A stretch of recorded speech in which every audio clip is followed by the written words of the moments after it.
Bonjour, aujourd'hui je vais vous proposer un exercice que j'ai intitulé « Parler à son inconscient ». Ce sera le premier exercice d'une série de 3. L'objectif de celui-ci est de voir les choses différemment, de voir les choses du bon côté. Il est destiné aux personnes qui voient tout en noir. J'ai des personnes qui viennent au cabinet et qui ont parfois l'impression que tout va mal et qu'elles ne s'en sortiront jamais. Eh bien, c'est l'exercice que je leur fais faire à ce moment-là.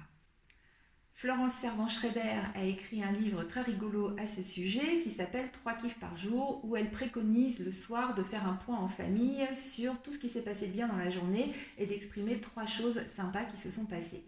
Alors sans aller jusque-là, je vous propose de vous acheter un petit carnet. Ce carnet, vous allez le mettre dans votre sac à main, dans votre poche, dans votre bureau. Il faut qu'il vous suive partout.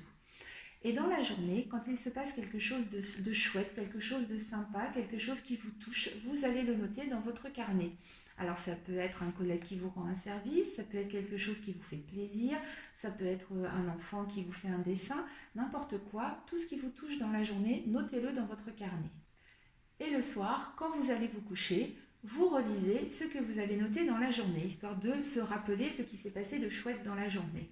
Alors une petite astuce, c'est d'acheter un carnet de couleurs différentes chaque année et de mettre la date du jour sur chaque page. Comme ça, quand vous vous couchez et que vous relisez ce qui s'est passé de sympa dans la journée, eh bien vous pouvez aussi relire ce qui s'est passé dans la journée de l'année d'avant, voir si ça correspond, comment ça a évolué. Ça peut être sympa de voir comment votre vie a évolué en un an. Une petite variante au carnet, c'est la boîte à jolies choses, la boîte à petits mots, vous pouvez l'appeler comme vous voulez. C'est une boîte dans laquelle on va mettre des papiers de couleur avec justement ce qui s'est passé de sympa dans la journée. Et ça, en période de confinement, c'est l'idéal parce que vous pouvez la remplir avec les enfants. Alors, vous allez vous préparer des papiers de couleurs différentes. Et quand il se passe quelque chose de chouette dans la journée, chacun va venir mettre un papier dans la boîte avec ce qu'il a ressenti.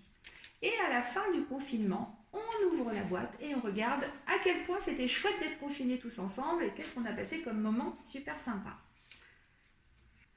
C'est un exercice qu'il faut faire régulièrement et qu'il faut vraiment s'accaparer, c'est-à-dire qu'il va falloir l'instaurer dans sa manière de réfléchir, dans sa manière de fonctionner et dans sa manière de parler.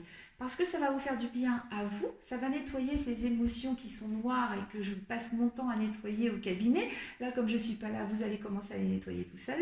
Mais aussi, ça va vous aider à être mieux et donc à renvoyer une meilleure image de vous et tout votre entourage va s'en ressentir. Donc c'est très très important de le faire régulièrement et de manière consciencieuse. Résultat, je vais bien et mon entourage va beaucoup mieux. Alors tous à vos carnets et je vous dis à bientôt.